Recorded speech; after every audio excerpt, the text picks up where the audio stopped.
Now banji abayimbi basanyuse ku kintu kino ekya copyright abalanga bagamba tebannakitegeera kibi naye ng'enamba esinga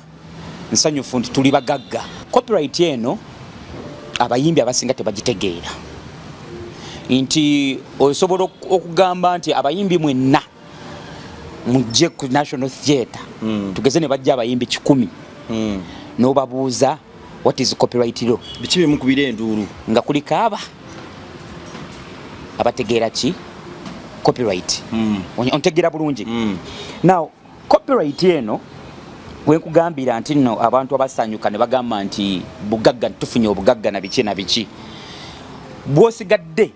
wobanga obadde oli leze era wegenda osigala kati gwe obanja onyimba zo wali mu mpapula kiraga ennyimba zaani hawe contract eri ya signinga Sheeba ino obuddo simanyi. So kati awo oiro kimanya neri mu distribution eri wa distributor kuliko ani nannyini muyimbi tabana budde okategedde akantu ako. So kati gwosobola okubanga yes nyimba zizo bambi gwe wayimba okitegedde nga kituufu gwe wayimba naye nga wali mu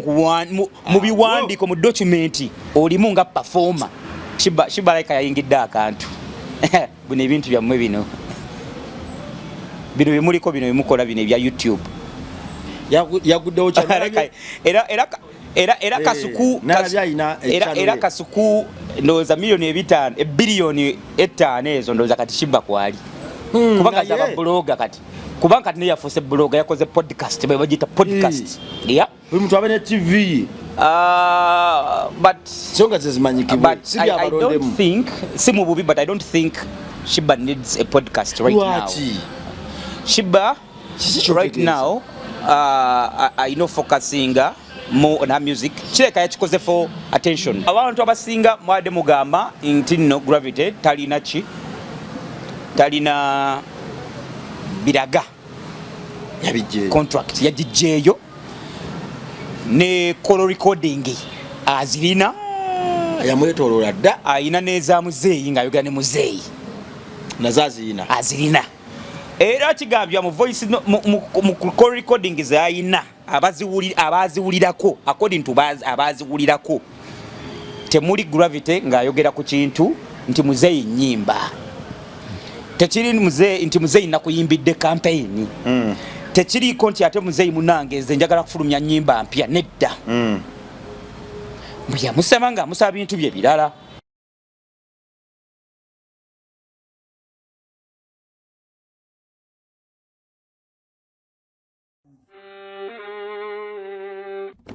Sebo, nyabo, mwana wa Katonda wenna ali eyo. Eno yera Bongo Charity Foundation. Tukola art for charity. Nga tuyita mu bitone ebyanjawulo omuli okusiiga n'okukuba ebifaananyi, okutonaatona ebisenge ne art. Nga jjayo endabika y'ekifo. Tukwaniriza n'essanyu kasitoma waffe oyagala kugula art waffe oba oyagala gwe mwennyini tukusiige mu bifaananyi. Olina omwagalo awo oyagala kumutonera kirabo nga kuliko ekifaananyi kye. Tutuukirire wano ku Bongo Charity Foundation. Buli lw'otuwagira ng'otuwa omulimu oba ng'otugulako ati waffe mwe tufuna obuyambi obulabirira n'okusomesa abaana abato okuva ku streets ez'enjawulo abataliiko alabirira. Bire ku namba y'essimu noti 7 noti 346 Le Bongo Charity Foundation tukola art for charity. Come paint your legacy with us. Ku Alive kwetuli buli wondaba n'omukugu Uncle Major Eba Entertainment abazze kola extension okuva ku record radio then want to them twegazanye tumenye ku bibadde mu week yabiraba atya nsasajje kyebaddewo bagisolovinze batya wawe tulina okwongera mu entertainment at large eri etambula etya bidda mabego babigenda mu maaso kale bwava wano era buli kanaku osoro mukebera ko ali ku Record FM nalabyo bana live sebo mbira ko live mbira ebintu byafuka digital muganda wange ubira kumpewo ku radio abantu bayino okulaba what's really going on so mbira live ku TikTok yange Uncle Major. tiza ne bafanya abava wano basobola ogenda straight ku TikTok oyo ne bateega live ezo. Musobola ogenda ku Uncle Major nga okiraba wano Uncle Major. Uncle mu Luganda then Major. Sawa meka 5 paka 9 Monday to Friday nga tugubaaza 4 hours. Yes, non-stop. nga tugubaaza. Wow. Yes sir. Kale nno Bamutute Foundation bebatumya wano olwaleero tuli mu kuzimbira abaana ba ku luguudo ssomero. Obuweereza buno Bamutute Foundation bubeerawo na kusiiga bifaananyi, tukusiiga nga bw'oli, olina hotel, oyagala kusurprisinga mwagalwa, oyagala ekifaananyi kya mu nju, oyagala kya mu lukuubo, omenye kindeke ki. Byonna art ku Bamutute Foundation wasibuka. Kale nno batoguze buguzi art nabo boyambidde ddala omwana wo ku luguudo, abaana bakateeyamba obaweerera ddala omukono gukyasinza okuba ogw'omugaso mu nsi. Kikole otuwayo akalimu oba ozzeemu essaala z'emiti emito. Emiti emito gye gigumiza ekibira era tusobola kugyebeera. Ensi etali muti muto muteefuteefu bulungi ebanga empeta ya golodi eri mu bubi. Katonda ajja kukuwa omukisa. Naawe alina ekimu ky'ekkumi ekyensosoga nti bannange nedda obwana buno kambuweeyokko siringi 10, 15, kakaaga, mitwalo 5, miliyoni 5 tumalirize essomero lyabo n'ewaka waabwo. Olwo nno buno obukuba abantu bonna ku nguudo tubugjeyo tubutwale Kamengo mu rehabilitation center ekyasinza okuba ey'omulembe gye tuteekateeka gw'amanye ngeri tukolamu ebifo byaffe. Kino kiggwe tukoye okulaba abaana abato basalira emisango nga ddala aguzizza naye ng'obwongo bwe temunatuka kwetengerera. Beera omusaale mu nteekateeka eno Mukama agenda kuwa omukisa. Uncle Major. Taata. Obulamu? Si bubi, ogamba otya? Abantu babuuzeeko. Nga sinnababuuza sooka ogule ku mmotoka empya. Abo ng'onvuzeemuko wali naye nfa omugongo gunnuma. Gunnuma tuyinza naye vuga mmotoka nkadde nnyo bw'etyo naawe. Eja, ebe just byuma. Ebe just byuma. Atwenza kumbonyabonya ku motoka nkadde. Entuuse nsaba busabi. Oba ntuuka ntya oba ntuuka ddi. Ofudde. Mutwe gunnuma aluma. Mbadde ndi mulamu. Mekaniki kutuusa ku motoka. Tujjafuna emmotoka naye kasooka tukola obuweereza. Ebyo nabyo. Oba osokodde ku booda. Kasooka tukola obuweereza. Emmotoka eno tulaba Ezimbye Foundation namba. Yeeriba ebimuli, yeeriba buli kimu. Bannanga batulaba alabongo motoka yo. Katwebaze Mukama olw'ekyo. Naye nga ndi bulungi nnyo. Mbale manyi oli bubi. Amanya Uncle Major. Gunnuma. Kasooka ofudde. Emmotoka eyo emaze emyaka egi mu buweereza. Tena rentenguwa. Naye nga ndi stade nga bulijjo all the way from Record FM. Yes sebo. Kale. All the way from Record FM. Sawa 5 paka sawa 9 Monday to Friday. Osobola kuncheckinga out wali ku Uncle Major. Ninena ngera byenteekateeka yeeyo. Weewaawo. Naye nga kiri kitya? Si birungi. Sirwakuba nti obulamu bwange bubi. Naye bw'otunuulira ebintu ebitategeerekeka nga biri mu muzannyo gwo kyasinza okutegeera oba kuweegombeza ennyo byononekamuko. Corporate efuuse corporate. Omukulu tatera kwogera naye ayogeza nsonga. Engamba omukulu mantegeeza Jeff Chiwa. Manager abikoze mu music industry byonna n'abimalayo. Yagambye nti ebbanga lyonna Sheeba lyayimbidde. Talinawo ka music wadde n'aka. Talinawo kaki? Ka music wadde n'akaki? Ennyimba zonna zaakabwejumbira. Wabula n'agamba nti ye kyasobola kale okweresa. Kyalowooza nti kimusaana. Se performing rights zokka ne music yonna. Sheeba wazayimba wa Jeff Chiwa. Jeff Chiwa ekituufu yakyogedde. Anyway, tugenda tuukawo kubanga nina bye nawulidde. Naye doza tandikire ku kya copyright kyogambye. Copyright efuuse ensonga. Yeah. Now, copyright eno kyekimu kuteeka. It's a law by the way. Copyright law. Erya Uganda. President yaliteekako omukono I think week eri ngegwako eri yes balita copyright law amendments erimu ne neighboring rights na biki byonna. Now bangi abayimbi basanyuse ku kintu kino ekya copyright abalanga bagamba tebannakitegeera biki naye ng'enamba esinga nsanyufu nti tuli bagagga okitegedde kumita emboozi awo wennyini ngeno nga sinna explaininga copyright law si bugagga si bugagga era wano tulina tandikira na copyright law kyeki copyright law libateeka erikuuma property oba product eya any creative kati omwo tuyinamu kati mmwe abakola art mulimu abayimbi mulimu aba literature abakola tugeze poem ebyo nemubiramu abazanyi ba firimu eyo lo yekuuma obwannannyini bwo n'okukuŋŋaanya initial copyright tekubeerako nti bikinga bwe bawandika mu ye Uganda nti n'okukuŋŋaanya royalties ne kati wane mu ye Uganda mulimu n'okukuŋŋaanya royalties ezizo kyoluyimba lwa Paulo Kafeero luli ku andozi ez'enjawulo bayambako okukuŋŋaanya ssente ezo oluyimba olwo baluzannye eggulu mu bbaala kibayambako elo ebayambako kukola kyokkuŋŋaanya ssente ezo kukitegeera so eyo gye bayita now copyright law njagala tugigendemu mpolampola abantu basobole okuba nga bagitegeera bulungi nnyo now copyright eno ndowooza okitegere kyengamba ekuuma yes now copyright eno abayimbi abasinga tebagitegeera nti osobola okugamba nti abayimbi mwenna mujje ku National Theatre tugeze ne bajja abayimbi 100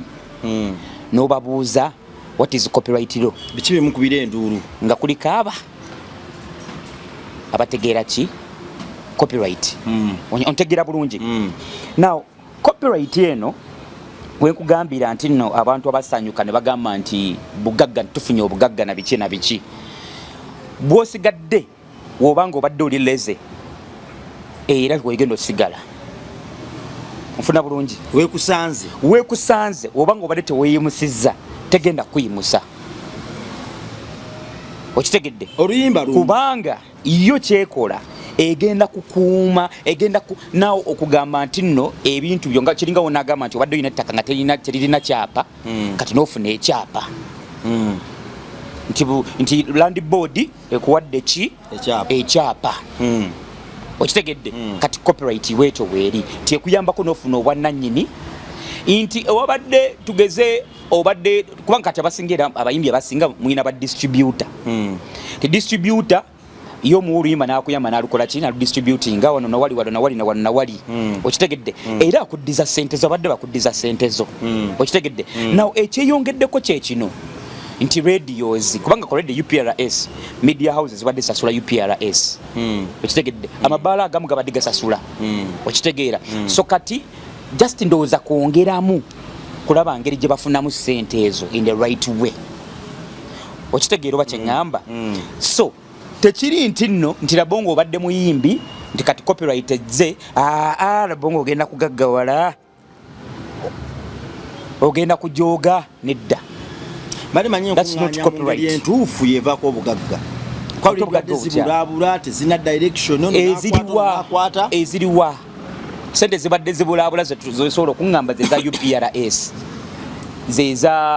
simanyanga ringtone simanyanga biki ebyo mwine ebyo simanyanga ringtone simanyanga biki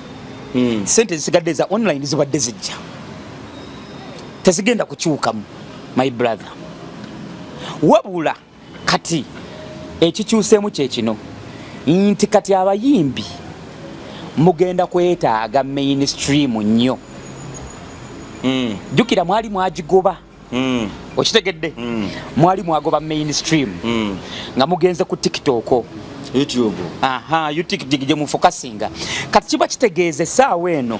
omuyimbi yonna ogenda kwetaaga DJ akube na ennyimba zo abantu basobole okuddamu okupiikinga ofune streams kubanga kati jjukira streams wali ssente onfuna bulungi olina okumakinga sure nti radio tugende nabo mpolampola streams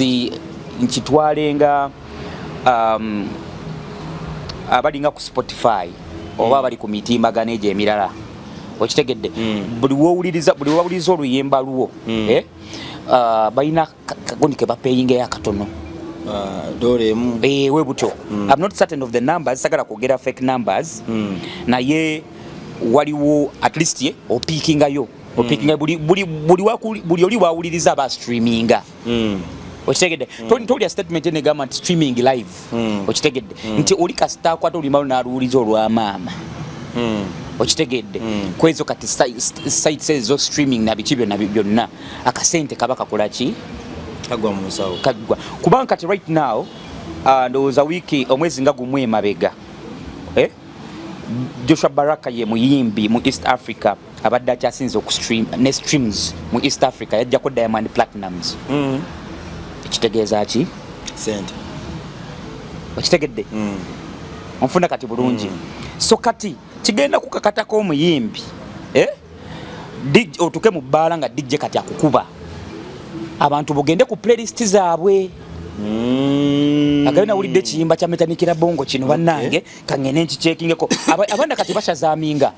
abira mu bbaala nawulira oluyimba nalushazaminga alufunirawo ne lugenda ku ssimu ye kati aba iPhone abasinga music mugule okitegeera so simanya mugita batya oba Apple which is something like that so kati ezo nachi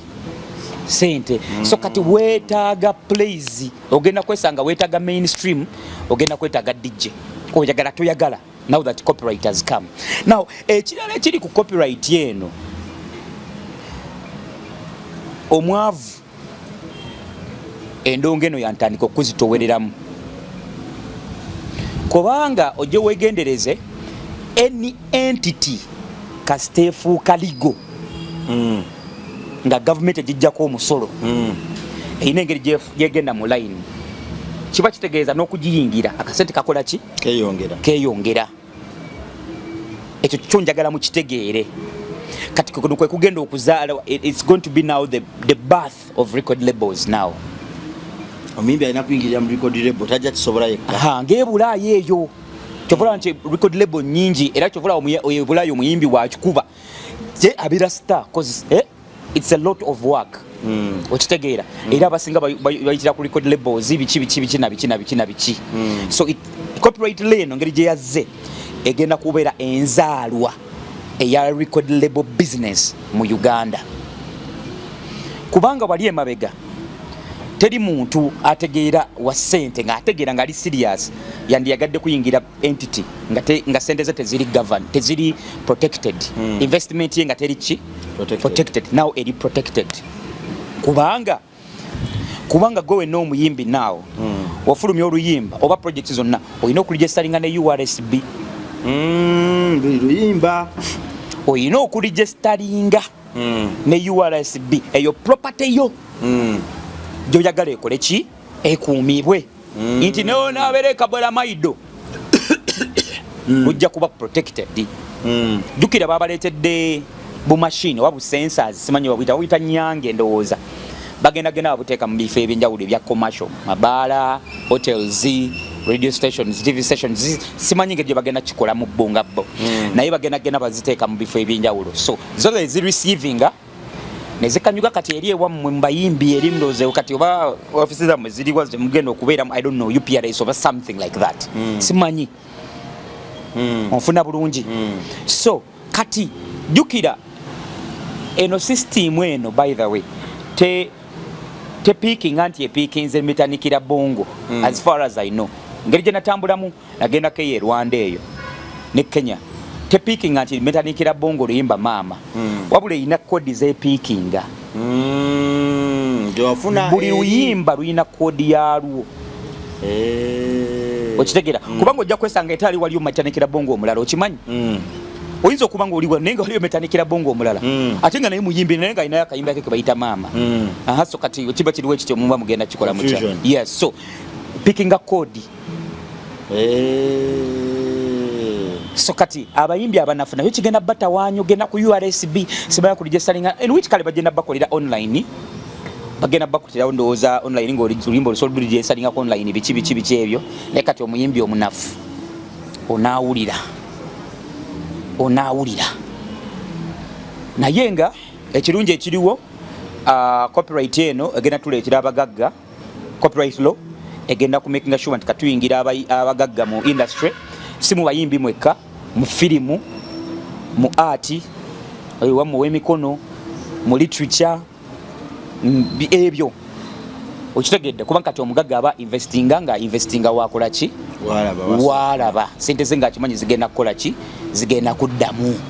okikola zigenda kudda kino ekya Jeff Chiwa kireka wa kati anti kati bye bimu ku byavudde mu copyright ro kati anti basimbula busimbuzi mutandika kati I think silly sure but it's Sheeba eyasooka okugenda n'akola ki n'aloopa ng'aloopa Jeff Chiwa ne TNS nti nno batwala I think rights ze ez'endongoye jukira ennyimba zonna kigambibwa zeyayimba mu TNS zaani za Jeff nti kati Sheeba ayina performing rights okitegedde kati naw copyright kyekola kyekino ate okuzayo mabega copyright eno okumanya genda tawanya bannayuganda bangi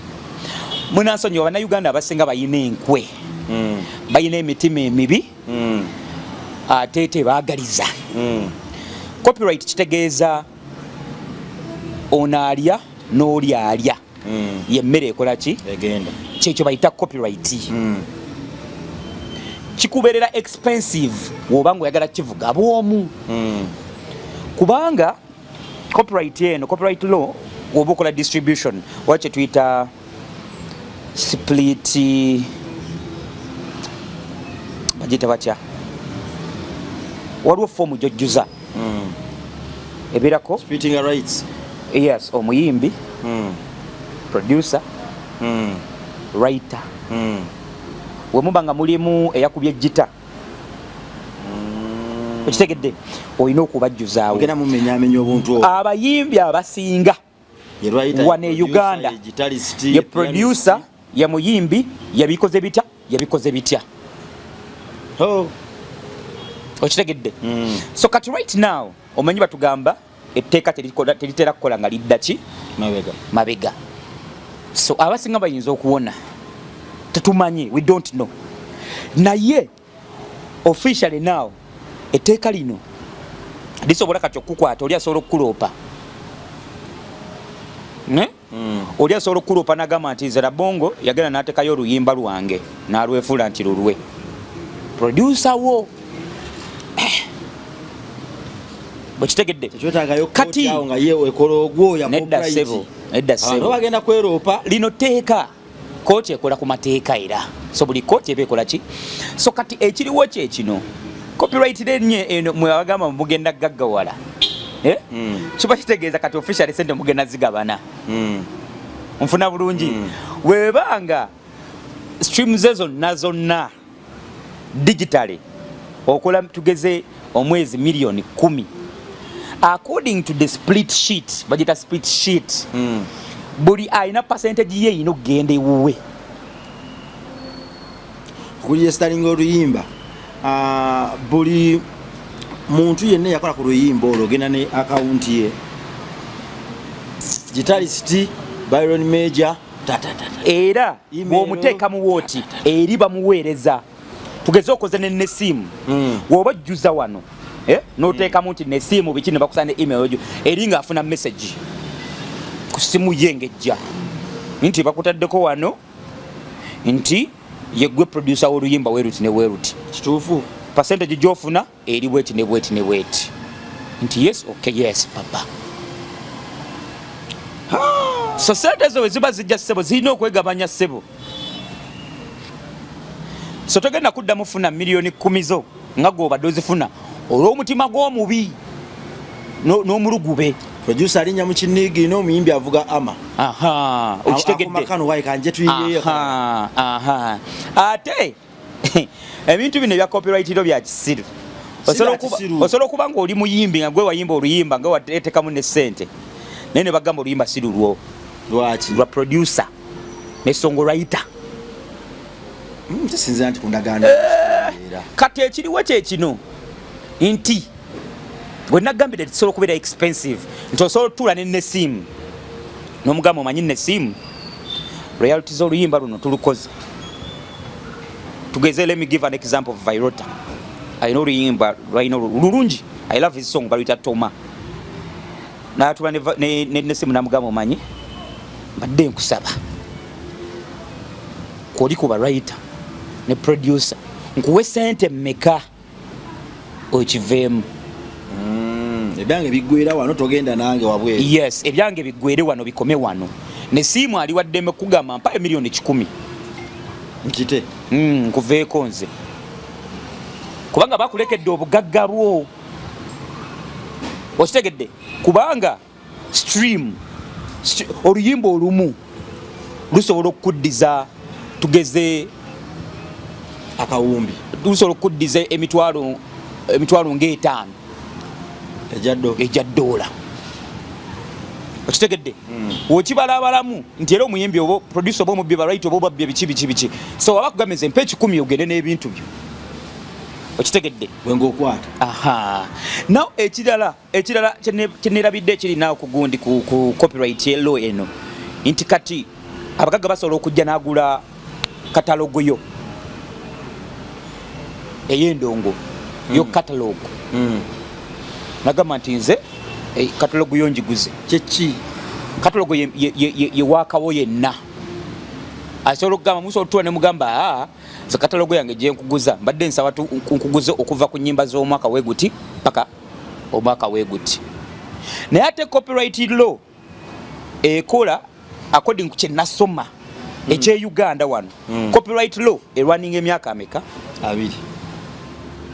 2 gundi zino ziddayo rights ziddayo wa original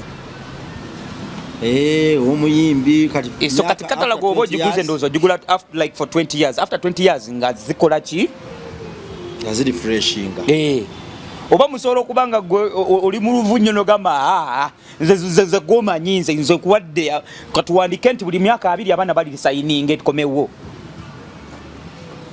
ne bakuwa lumu ki ne bakuwa lumu omudidigo ogenda nalabye omuyimbi ayitibwa T-Pain omwaka gwali gugwako yatunda katalogu ye yonna mpaka T-Pain ne bamuwa akasente n'agula n'ennyonyi private jet ennyonyi yeesoose mu bulamu mu bwe yagambye nze nkooyo okubonaabona manyi yali yafuukako bankrupt emyaka nga ena emabega eyo yali yafuuka yatereera najja ne mu masikisima biki naye ng'agatta bugasi so kati katalogo yakkiriza lumu n'akola ki Britney Spears yatunda omwaka nga gugwako yatunda naye katalogo ye okitegeera kati byebiri kati bo bali bakola ki bakula now kati ekino ekirungi ekigenda okujja wano now gwetudda ku mbeera eya Sheeba ne Bwana Jeff. Sheeba yasooka n'agera n'aloopa nti ennyimba ze bali bazitwala nti ye alaika bamuwako performing rights okitegedde kyekugambye nti wali mu byaddala obanga nga mukoze ekituufu omuyimbi wandibanga guli performer naye nga si gwe nannyini nnyimba naye nga gweoyinako just gundi z'oyina ku split sheet oba otulira ennyimba ezo zina barwayita jeff byazigulako yes bagitalist yes baproducer kwe bali yes vocal trainers bonna ne vocal gundi oyo nedda vocal trainer tabeerako kati ye TNS kama nti waino eno kiji yambuse voti jiwuzike nedda ebyo tebiri ku luyimba ebyo bya training byo gwe bitraining bibyo gwe gomanyi ne bitraining byo kati TNS esobola okuba nga yo yakiryalinga ki balinga yabajjamu naga kati nze obunyago gwa gwe sigendo oyimbe ennyimba zo saagala okwateyo wano gwe kati genda oyimbe performance bakubooking biki ebya internet byesonyiwe Good Life kigirekawa akawuka ke kamusika gendo gendewo mukuru Douglas Good Life kabo bayeka bayina engeri gye bakiyiya oba ndowooza ne bakikiriyalinga kubanga waliwo abayimbi abasooka ekintu kino bakitegeera naye ne bakola bati okitegeera abayimbi wano bangi e Uganda abategeera ebintu ebyo naye ne bakola ki ne basirika I don't know yet sinnamanya yet ngenda kukola ka research omanyi nga we nagamba nze sitera kwogera bintu bye siinako nnyo ki facts okitegeera so now Sheeba we yagenda okuloopa bajefu nabo ne bakola ki bagenda banyonyole ne baloopa nabo ayagala kutubba munyazi okitegedde amaloboozi gage ayagala kutubba naye kati now ekintu ekitambulira mu mateeka kyenjagala abayimbi mutegeere etteeka teririiko nnyo kale gentleman's agreement esobola okuwulirizibwa naye si nnyo amateeka gatambula na proof in writing okitegedde kati gwe obanja ennyimba zo wali mu mpapula ennyimba zaani hawe contract eri gye yasayininga Sheeba alina obudde simanyi so kati awo oyina kimanya neri mu distribution eri wa distributor kuliko ani nannyini muyimbi tabana budde okategedde akantu ako so kati gwe osobola okuba nga yes nnyimba zizo bambi gwe wayimba okitegedde nga kituufu gwe wayimba naye nga wali mu biwandiiko mu documenti olimu nga performer okitegedde kati awo ne woogiba ki kiba kitegeeza anyway ono Jeff alina kukkiriza bukkiriza n'atula nawe nagamba kale kankuweeyo oba kankugatteko ku nnyimba 3 kankuweeyo okitegedde unless nga ne Sheeba alina documentation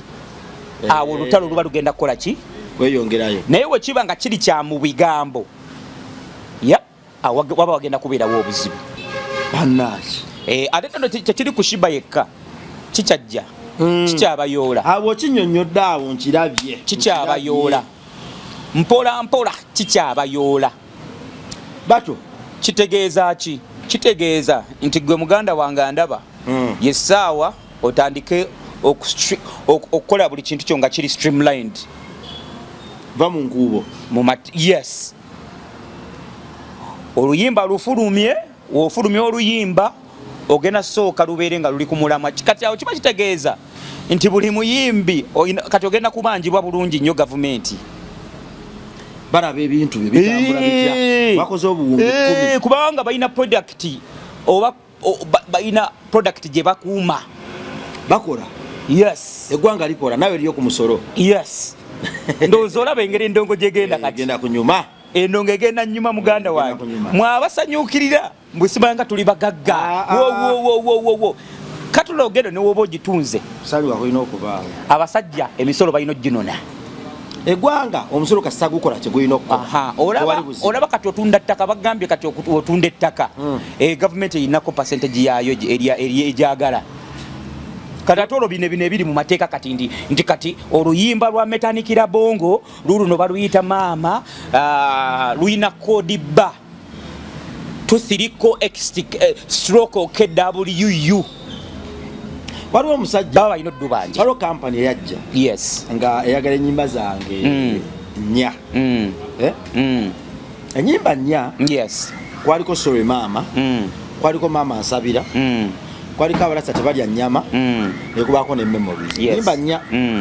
nga eyagala zikozesa nga ringtone yes omanyi music wange nze talina waali we namuwandiisa ekyo nabeegobako bonna nga sibitegeera gainaŋŋamba kati sawa ino omuntu asobola omubba awo nga tutunka twega tugenda kutunka netya nga tugende maaso kiringa muntu kubanga gwe MR live tewagirigistaringa ati kati labayo ogenda kunfuna bubi ogenda kunfuna bubi gayinga ŋŋamba nti oluyimba kolo gundi callback song callback tune nti buli callback tune omuntu agigula siringi 6 zali 6 something like that naye nze nannyini luyimba nfunako siringi 2 ku buli ku 7 andi kati jjukira gavumenti kugundi etwalako kola bakatuni yeeyo gavumenti etwalako andi wuliriza gavumenti etwalako okitegedde n'abagayi bano then kampani nene ejjako omusolo oba then waliwo kati company endala ekola ku bya oba mukita mutya ekyokuba nti kati endonge oluyimbo lutuka ku masimu g'abantu biki kati si company ene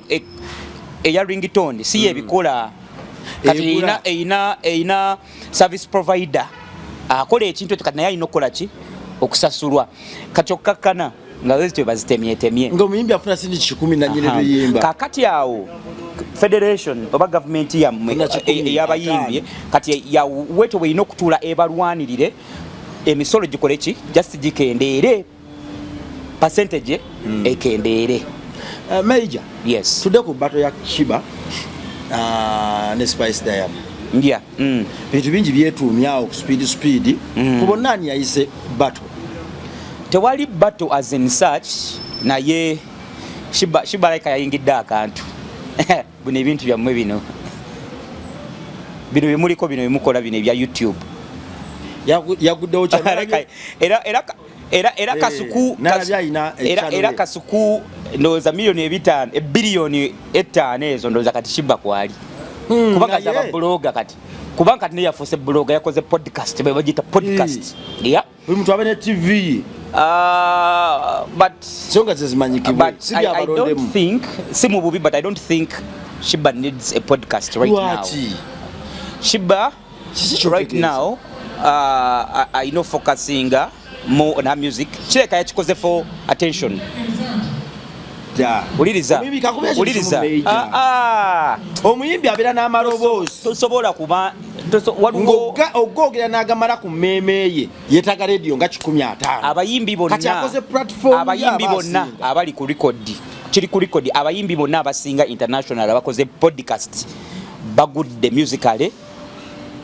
ne babeera nga bamanyikiddwa designs ba Jennifer Addison bani gye bali ekyo music ya service tekikola service muyimbi era akyayimba okuyimba bulamu. Yes, now uliriza I think si mu bubi saagala kuyiyiza muntu naye I think right now idea isimbi naye not now. Not now for Sheeba. Reason is ye mukyala muyimbi ate podcast nyangu ne Juliana yagikolako gwokyagiraba ati kwa example y'abayimbi kyokka Juliana talina kulemwa ati kyenkugamba kyekino bwaba yalemwa bibye ebikwatagana ati kyenkugamba kyekino ekintu kino kya podcast gwe si kyangu nga wookirowooza okitegedde ddala w'obanga oli artist oba ogenda kukoleramu ensobi nnyingi. For instance bwetwogerera kati already yakoze ensobi yabadde alina interview ngeri all over the place omwe yayogeredde mu bantu batalina kwogerako simanyanga kazini wange Mariamu. By the way enzijukira oyo mukyalo oyo Mariam I knew Mariam from way back sikyali wange era namulabanga from dakonga Sheeba aguluba nene nakitegedde juzi nti bayawukana ate si mu bulungi ati yamuvumye naye yagambye nti no tulina obuzibu kati ne kazini wange mwagala nnyo naye kati tulina obuzibu naye waliwo ebintu ebimu obanga olina obuzibu n'omuntu ng'ogamba tomuyinaako obuzibu kale naye nga mwayawukana mubi kireke tokola ki kati awo uliriza ensobi ya podcast uliriza Spice Diana mwamu yaletedde Spice Diana bukati Spice Diana mbusimanyanga nali ndi awo naye nga mmanyi nti byabafaani ate ngeno kizuula ate mpo ne Spice abirimbu ate ekintu ekyayitayita edda oli mu kikomyawo oli takulinako oli it was more like yabadde nga apokinga okitegedde apokingira oba unknowingly kati wano wekiri it's either unknowingly or knowingly wabanga yakikoze knowingly kasimake aizo kwache yabadde abaza kye kasimake mukola kasimake atunde podcast naye for now podcast yeyo Queen Sheeba wabanga ajagala nnyo afune team afune producer afune editor we afune omuntu batuule nti nga wona agamba nti no tugenda kwogera ku kino bamuwabulemu nti wano kyenjagala omuwa credit yakoze na producer na editor abayinde na bamuga tandike wetuti akamada bikora abagama Sheeba oyogedde bubi so nagama mundeke oyogedde bubi so kokaddemu kati kyembadde ngamba Spice Dian muleetere wano wakola omanyi kyo baba atudde kati producer kyalese kikyamu anyway yes tuli mu kumwogerako well and good naye kyandibadde that's not Sheeba bato teriiwo that's not Sheeba bato yaabwe teriiwo byabadde byambu kusaagiriramu tewali bato lyeyogedde byogezi bikiraye tewali bato there is nothing like a battle there music waabwe I definitely think Sheeba inayo concert ejja I definitely think Sheeba inayo concert ejja akola comeback kyekyo nadde nkugamba nti attention si comeback Sheeba teetaaga comeback mu mawulire Sheeba is good Sheeba ina endongo nedda tutegedde abadde asiriseemu mu mawulire kyempise attention okitegedde teba comeback attention and of course yagifunye tuli mu kumwogerako eyo tiki yes era kati tiimu ye eyongereremu ddala amaanyi eyongereremu ddala ebuukire kati omulala kubanga etandikidde kukuba bantu kiba kitegeeza afuneyo omulala gwabuukira akube kubanga bw'oba otandika channel eno otandika ogamba nti nja kusulangayo wiiki omulundi gumu omulundi ogumu bafani bagane olwawo twongere kale kansoleyo ebiri okulaba buli kanako gamba kansoleyo 3 nga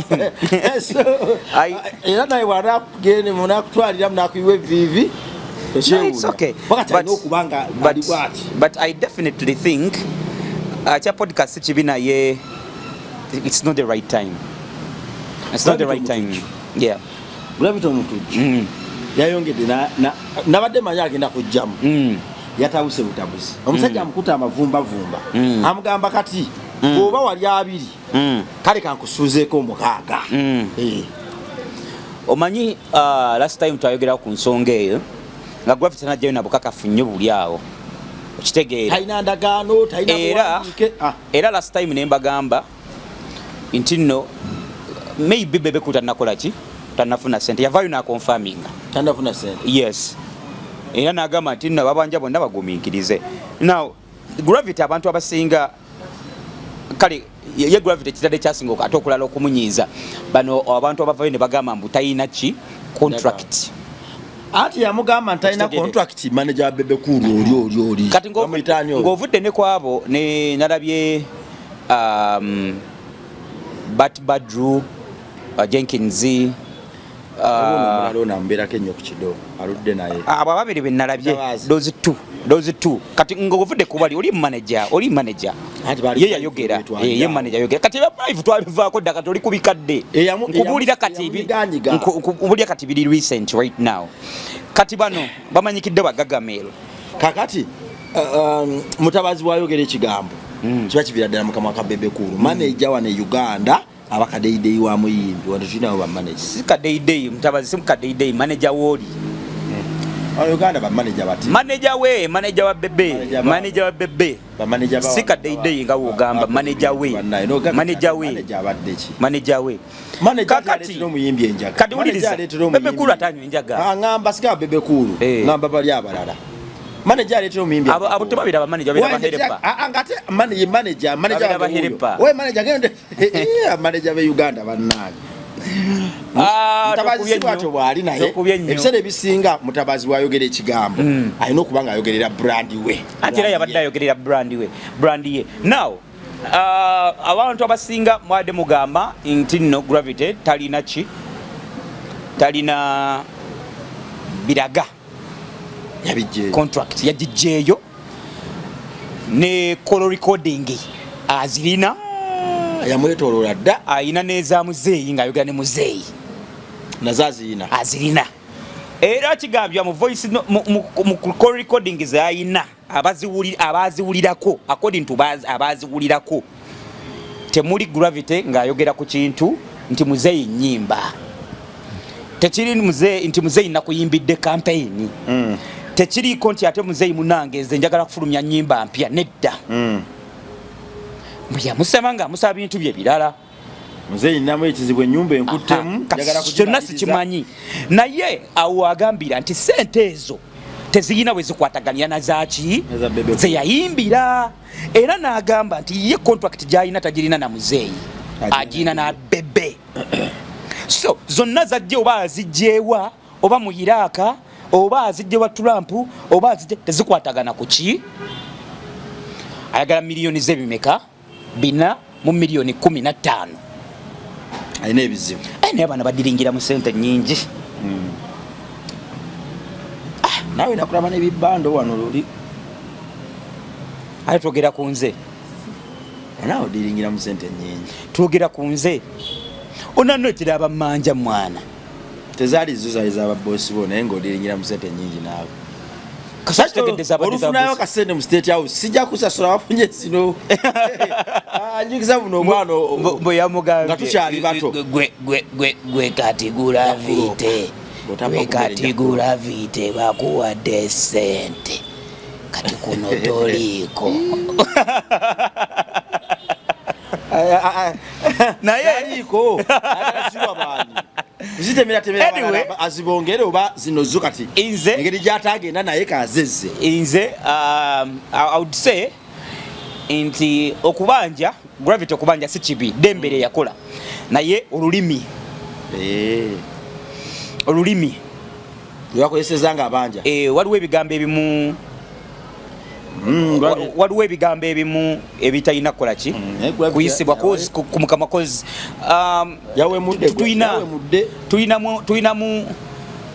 tulinamu abaana abato yawemudde gravity ojja kunoonyako ku gundi ezo ozirabe ojja ziterako ku bantu onaabaosobodde okitegedde abantu ki abatulaba ez'obuwemu ate ojja zigira mu tuutu buli wogeragira nyinza okugira buli sekendi 2 nga tuutuutu nga baterayo tuutuutu nga bamanya nti kati awo omusajja yakoze eki lina eggwanga liri ku kibala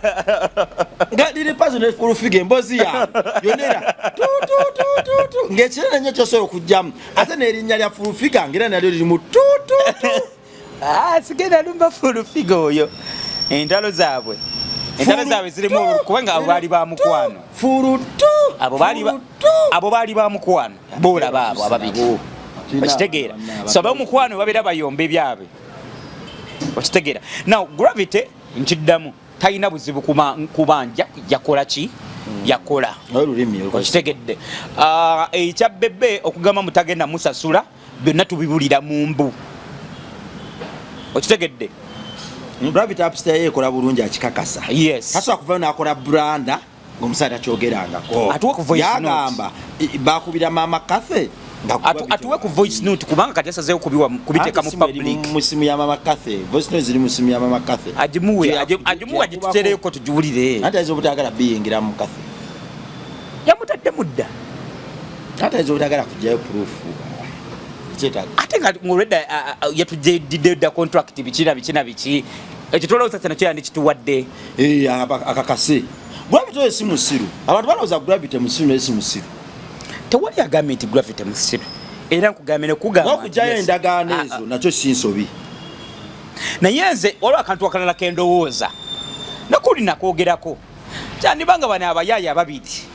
batuzanya akabadi sente zanguwa okuvaayo kwegamba bebe akubire abakulu abagambe kakati ndowooza mulaba baana babanja sente zaabwe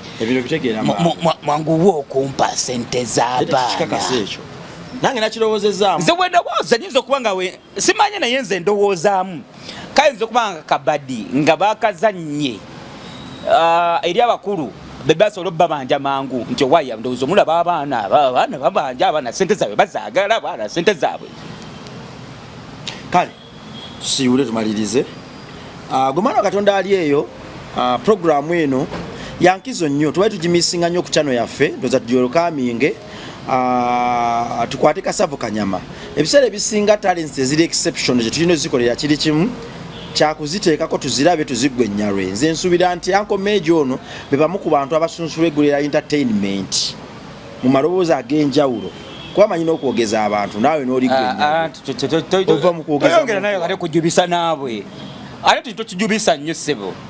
just twetaaga subscription yo twega sharing yo gwa TikTok omutemeteme tumulage omukwano tumulagire ddala nti ate amaloboozi gakozesa ng'atema abalala singa naye yakatonda amusumulwa ng'omukwano togwagala ng'ogusindika nnyo ewange anti kati sokoleke tusooka tufunde no program amaloboozi gakozesa nga ayogeza abantu atema abantu singa akozesa ne mukubulira enjiri ya Kristo ajja kuba taratibu kale mubulizi wa njiri ya Kristo naye ndimuwuliza wanjiri nafunye ekirooto bambi kibanga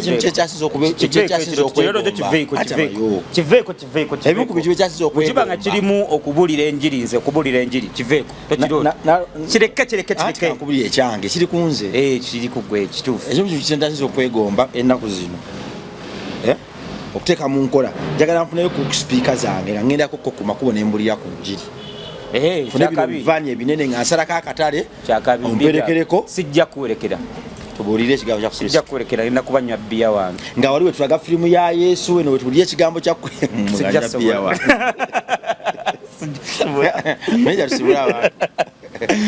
bannange munzikirize nange mbere nga ate nkiteera wano tugenda kudda I think ku Friday